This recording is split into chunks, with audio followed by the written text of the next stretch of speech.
क्या आपने कभी सोचा है कि 2030 तक बिहार कैसा होगा? अगर आपने नहीं सोचा है तो आपको जरूर सोचना चाहिए, क्योंकि बिहार में बदलाव की शुरुआत हो चुकी है। पिछले कई सालों में चली आ रही कई सारे बड़े मेगा प्रोजेक्ट और आने वाले अपकमिंग मेगा प्रोजेक्ट बिहार की तस्वीर और तकदीर बदलने वाले हैं। आने वाले कुछ सालों में मेट्रो से लेकर बुलेट ट्रेन तक दौड़ती हुई नजर आएंगी। गंगा नदी में वाटर मेट्रो चलने की बात हो या फिर बिहार का दूसरा एम्स मिलने की बात हो, एनआईटी बिहटा का नया कैंपस पूर्ण रूप से बनने की बात हो या फिर विराट रामायण टेम्पल की, ओंटा सिमरिया ब्रिज से लेकर पीएमसीएच रीडेवलपमेंट तक, जेपी गंगा पथ से लेकर बिहार में बनने वाले ग्रीनफील्ड एयरपोर्ट तक, हर क्षेत्र में कुछ सालों बाद बदलता हुआ नजर आएगा।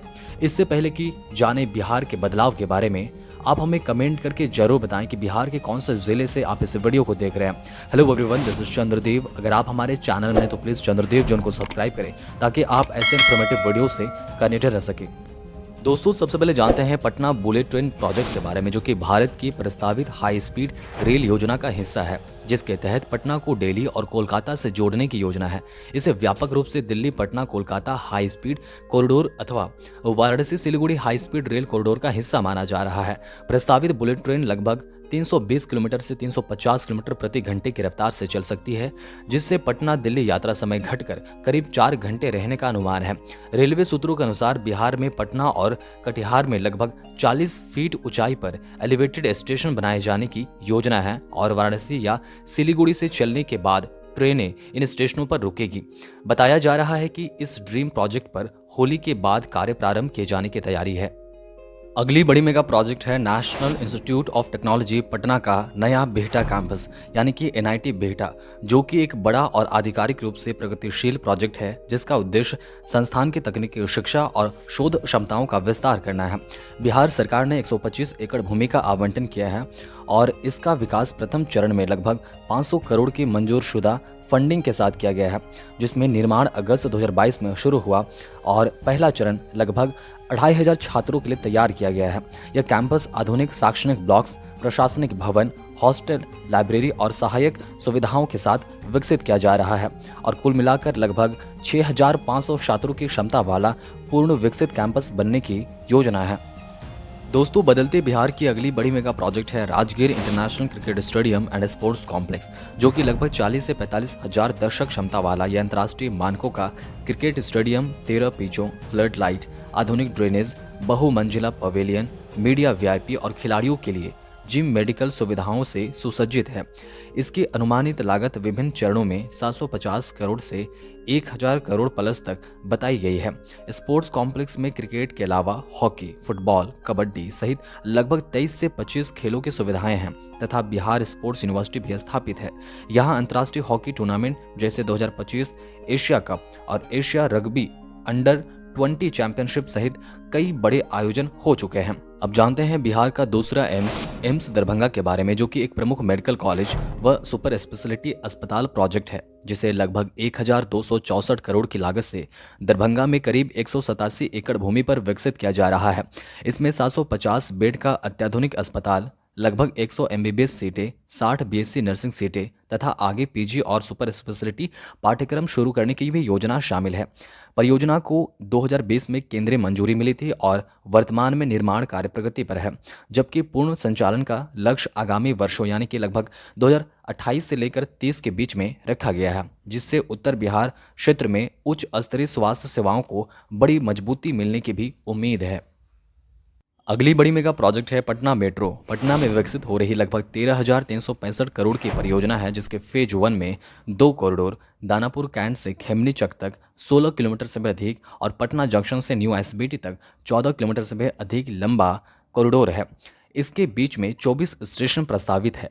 ताज़ा अपडेट के अनुसार 7 अक्टूबर 2025 से लगभग 4 किलोमीटर से भी अधिक लंबा फेज 1 यानी कि खंड 1, जो कि कॉरिडोर 2 में ब्लू लाइन का हिस्सा है और आईएसबीटी 0 माइल से लेकर भूतनाथ स्टेशनों को जोड़ता है, उसे सार्वजनिक रूप से चालू कर दिया गया है, जबकि भूतनाथ से मलाही पकड़ी तक ट्रायल रन भी सफल रहा है और आगे विस्तार की तैयारी जारी है। शेष एलिवेटेड व अंडरग्राउंड सेक्शनों पर निर्माण कार्य जारी है और फेज 1 को लगभग 2030 तक पूरा करने का लक्ष्य रखा गया है, जिससे शहर में आधुनिक, सुरक्षित और तेज सार्वजनिक परिवहन व्यवस्था स्थापित होगी। वैसे तो बिहार में कई सारे ग्रीनफील्ड एयरपोर्ट बन रहे हैं, लेकिन उनमें से एक खास है सोनपुर ग्रीनफील्ड एयरपोर्ट, जिसके लिए बिहार सरकार ने 4,228 एकड़ भूमि अधिग्रहण के लिए 1,302 करोड़ की प्रशासनिक मंजूरी दे दी है। यह परियोजना सोनपुर छपरा 4 लेन एनएच के उत्तर और गंडक नदी के पश्चिम दरियापुर चंवर में विकसित होगी, जहां लगभग 4,200 मीटर लंबा अंतर्राष्ट्रीय मानकों वाला रनवे बनेगा, जिससे बड़े अंतर्राष्ट्रीय विमानों की लैंडिंग संभव होगी। वैसे तो बिहार के कई एयरपोर्ट जैसे गया और दरभंगा पूर्णिया एयरपोर्ट चालू हो गया है। बिहटा में निर्माण जारी है। रक्सौल, सहरसा और सुपौल में जमीन अधिग्रहण चल रहा है। मधुबनी, बीरपुर, मुंगेर, वाल्मीकि नगर, मोतिहारी, छपरा, भागलपुर, बेगूसराय और गोपालगंज में भी एयरपोर्ट बनाने के लिए कार्रवाई शुरू हुई है। सुल्तानगंज में बनाया जा रहा है। सोनपुर इन सभी से बड़ा बनेगा। अब जानते हैं पटना वाटर मेट्रो के बारे में, जो कि बिहार की राजधानी पटना में विकसित हो रही एक आधुनिक जल आधारित सार्वजनिक परिवहन प्रणाली है, जिसका उद्देश्य गंगा नदी पर सुरक्षित, पर्यावरण अनुकूल और किफायती जल यातायात सेवा प्रदान करना है। लगभग 908 करोड़ की लागत वाला यह प्रोजेक्ट बिहार सरकार, पर्यटन विभाग और inland waterways authority of India के बीच सहयोग से लागू किया जा रहा है और इसके तहत हाइब्रिड यानी कि इलेक्ट्रिक वाटर मेट्रो जहाज के माध्यम से शुरुआत में दीघा घाट से कंगन घाट तक लगभग 10 किलोमीटर से भी अधिक लंबी रूट पर सेवा देना प्रस्तावित है, जिसमें गांधी घाट व गाय घाट जैसे स्टॉप भी शामिल है। बिहार की अगली बड़ी मेगा प्रोजेक्ट है विराट रामायण टेम्पल, जो कि बिहार के पूर्वी चंपारण में महावीर मंदिर न्याय ट्रस्ट द्वारा विकसित की जा रही एक विशाल धार्मिक परियोजना है, जिसका अनुमानित बजट लगभग 500 करोड़ है और यह पूरी तरह दान और न्यास के संसाधनों से फंडेड है। मंदिर परिसर लगभग 120 से 140 एकड़ में फैला हुआ होगा। इसके भीतर मुख्य मंदिर की ऊंचाई लगभग 270 फीट होगी। इसमें 22 श्रेणियां या फिर उप देवालय और विश्व की सबसे ऊंची शिवलिंग, जो कि 33 फीट ऊंची और 210 टन से बने शिवलिंग होंगे। निर्माण कार्य जून 2023 में शुरू हुआ था और पहले चरण में नींव व फाइलिंग का काम पूरा हो चुका है और अब ऊपरी संरचना निर्माण जारी है और विशेषज्ञों एवं ट्रस्ट की बातों के आधार पर यह मंदिर लगभग 2027 तक राम नवमी के आसपास बनकर तैयार होने की संभावना जताई जा रही है।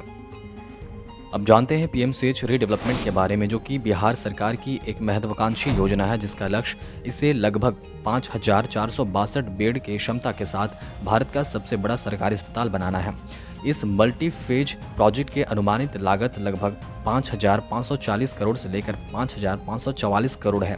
परियोजना के तहत आधुनिक G+7 टावर, अत्याधुनिक आईसीयू व ऑपरेशन थिएटर, उन्नत ओपीडी ब्लॉक, रेडियोलॉजी व डायग्नोस्टिक केंद्र, मल्टी लेवल पार्किंग, छात्रावास, पावर सब स्टेशन तथा आपातकालीन सेवाओं के लिए हेलीपैड जैसी सुविधाएं विकसित की जा रही है। पहले चरण के अंतर्गत नए अस्पताल ब्लॉकों में 1,000+ बेड की व्यवस्था शुरू हो चुकी है और कुछ विभाग स्थानांतरित किए जा रहे हैं।